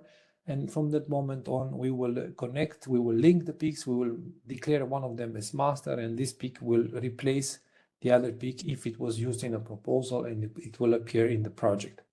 Now, if the PIC was validated and it had a LIR, and then this LIR is no longer there, there is no backup in place, then there's a different solution, as we don't want to have two PICs for the same entity in the portal. The solution in this case for valid picks is to go to the Lear recovery tool. It's a functionality created in the portal, and I already passed the link here in my slide. From this link, a colleague in the organization can generate new documents to appoint a Lear and can regain temporary access to the validated PIC account. So that was it on my side. Last slide, please, on guidance documents. I invite you to book them in your browser and hope you will have time to read at a certain moment. Rules on legal validation, very important document for us during the process. How to register, you will have a really step-by-step manual on how to do it in case you encounter issues, the online manual, and the legal notice on funding and tender. And that was it, Daniel, on my side. In case there are questions, I'm available. Many thanks, Radu. Please accept my sincere apologies for having inverted your first name and your family name, but that happens. No But I have to problem. compliment you because it's very nice to have 4 letters, both in the first name as well as in the family name. In my case, it's a bit more complicated. So many thanks for your contribution, and indeed, it has been very straightforward. Radu, for the sake of time, we won't open the Q&A session, but we know that you are available also for the applicants and for the validation process. And this gives me the opportunity for highlighting here that it's now for decades almost that in the Commission we're working exclusively digitally. And in a certain way, you can consider this as being the result also of deep tech administration ambitions as to the paperwork we're doing here. And we are indeed also having the privilege of using very advanced tools for managing all the aspects of the life cycle of a project, be it from the opening of the call, the evaluation process, and then the contracting. So this is all done on a digital basis. So many thanks, Radu. So just for closing, it's rather seldom that we're ending earlier. I will still take a couple of questions that we have received about the third topic, and I will skim through very quickly myself. So one was about what is the 500K for the FSTP. So here again, I'm talking about topic 3. I just want to highlight here that this is a ceiling, so it means it cannot go beyond 500K. So it could also be by far less, but I just want to underline here that this is a ceiling. Then there was also a question about the advance payment for EIE projects for the example of 24 months. So basically the rules are known. Here it depends on different criteria, but basically for 24 months, we are essentially working with 80% of pre-financing, of course, for facilitating also the cash flow management. And this is particularly relevant for calls which entail financial support to third parties. So having said that, I think we can now turn to closing the session. I wanted to thank, first of all our speakers from the Commission, from REA, also from the staff members of my team. A special, of course, thank you to you, Oliver, for your extensive coverage this morning. Then I have also to thank the colleagues in the back office, Telali Johnson and Celia Ross, who handled also the Slido questions. Warm thanks, of course, to also our communication team for having helped us for spreading the word about the existence of this info session. Laura Polidori and Paola Robel also for handling the slides perfectly. So many thanks for this. Sorry, I had sometimes a little bit of background, and you see here that my background noise, I mean, and that here it's not a fake place because I have people turning around and moving almost some pieces of furniture. And for ending, I wanted to thank all of you for participating to this session. I hope that it has been useful to you. I wanted to thank you also for your interest in our European Innovation Ecosystems program. Definitely, I think we have in common the ambition of changing the world and improving the conditions of our innovators, but also, of course, at the end, of our citizens.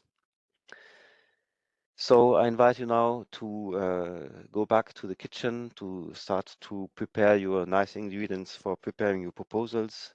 I invite you also to connect regularly to our founding and tenders portal for checking out the questions which are coming up. And now maybe, Paula, if we can turn to the next slides, please take a short moment for replying to our survey. It's a very straightforward, it's very short. This, of course, is important for us to improve the quality of the session, to better meet the expectations that you might have had. And it's now time for you to think about what you want to do with this founding opportunity. Deadline is the 20th of January, so you have a little bit of time. Of course, it could be that Christmas will be also of inspiration for you, but then it will be already late because, of course, we're talking here about proposals which are requiring quite some time for its preparation. So many thanks. You can reach out to us at any moment with this functional mailbox, ACEMEA EU Ecosystems at ec.europa.eu. Of course, please connect also to our website. There's lots of information over there.